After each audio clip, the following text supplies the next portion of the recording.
ময়মনসিংহের মুক্তাগাছা উপজেলার পৌরসভার অধীনে দড়িচার আনি বাজারে হাটবাজার ক্ষুদ্র ব্যবসায়ী সমবায় সমিতির তালিকাভুক্ত ব্যবসায়ীদের কাঁচা ভিটে পাকাঘর নির্মাণে উদ্যোগ গ্রহণ করে মুক্তাগাছা পৌরসভা।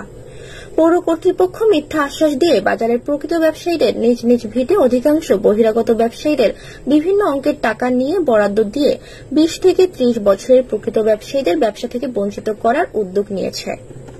এমন ঘটনায় ব্যবসায়ীদের মধ্যে ব্যাপক ক্ষোভ ও অসন্তোষের সৃষ্টি হয়েছে।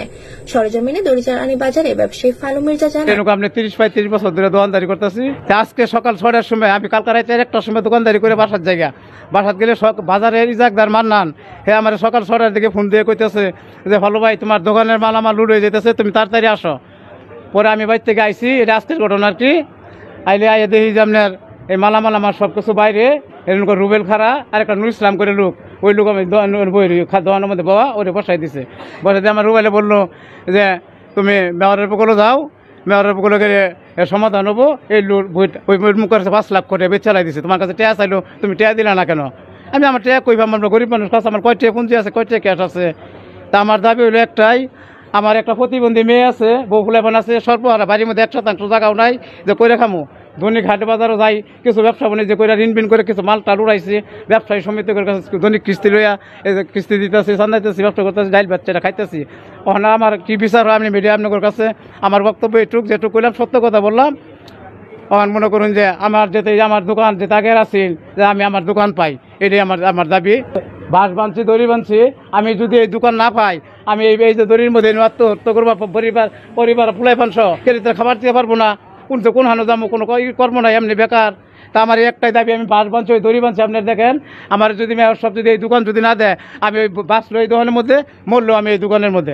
এ সময় একাধিক ব্যবসায়ীগণ ঘটনার সত্যতা স্বীকার করে জানান, আমার বাবা ডিপার্ট দন করছে 30-40 বছর, আমি করতেছি 20-25 বছর ধরে।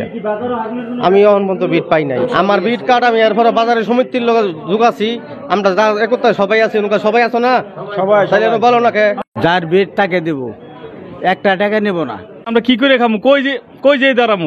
মুক্তাগাছা উপজেলার হাটবাজার ক্ষুদ্র ব্যবসায়ী সমবায় সমিতির সাধারণ সম্পাদক মানিক আহমেদ যার যার ভিটে তাদেরকে সেই ভিটে ব্যবসা করার সুযোগ করে দেওয়ার দাবি করে বলেন, ভাঙার আগে মেয়র মহোদয় ব্যবসায়ীদের প্রতিশ্রুতিবদ্ধ করছিল যে তোমাদের কাঁচা ভিট পাকা করে দেওয়া হবে।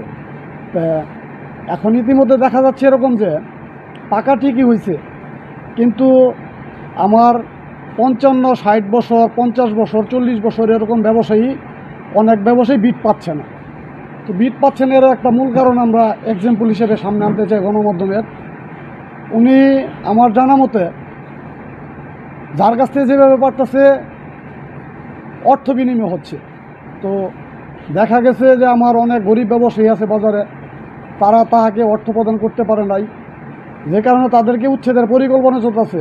এর উদাহরণস্বরূপ হচ্ছে আজকে সকালবেলা একটি অনাকাঙ্ক্ষিত ঘটনা ঘটে।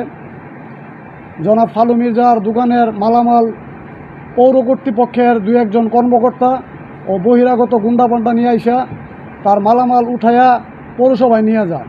আমি গণমাধ্যমের মাধ্যমে ডিসি মহোদয়কে জানাতে চাই, এটার একটা সুস্থ তদন্ত করে গরিব ব্যবসায়ীদের ন্যায্য অধিকার ফিরিয়ে দেওয়ার দাবি ওনার কাছে রাখতেছি।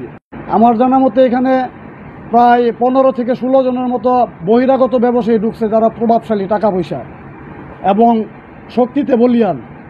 তো আমার এই গরিব ব্যবসায়ীগুলা সাধারণ সাদামাটা জীবনযাপন করে, তারা হয়তো ওইভাবে শক্তিতে বলিয়ান না, যে কারণে তাদের সাথে শক্তিতে পারতেছে না। অবনতির আশঙ্কার বিষয়ে মুক্তাগাছা থানার অফিসার ইনচার্জ মোহাম্মদ আব্দুল মজিদের নিকট জানতে চাইলে তিনি বলেন, বাজারে বিট নিয়ে যে সমস্যা, এটা আমি অবগত নই। বিট সংস্করণ হচ্ছে, এটা পুরোপুরি মেয়রের দায়িত্ব, মেয়র করতেছে, মেয়র যাকে ইচ্ছে তাকে বরাদ্দ দিচ্ছে, এই সংক্রান্ত আমার কাছে কোনো অভিযোগ নেই। এই বিষয়ে জানতে পৌর মেয়র আলহাজ বিল্লাল হোসেনের সাথে যোগাযোগের চেষ্টা করে এবং মুঠোফোনেও পাওয়া যায়নি।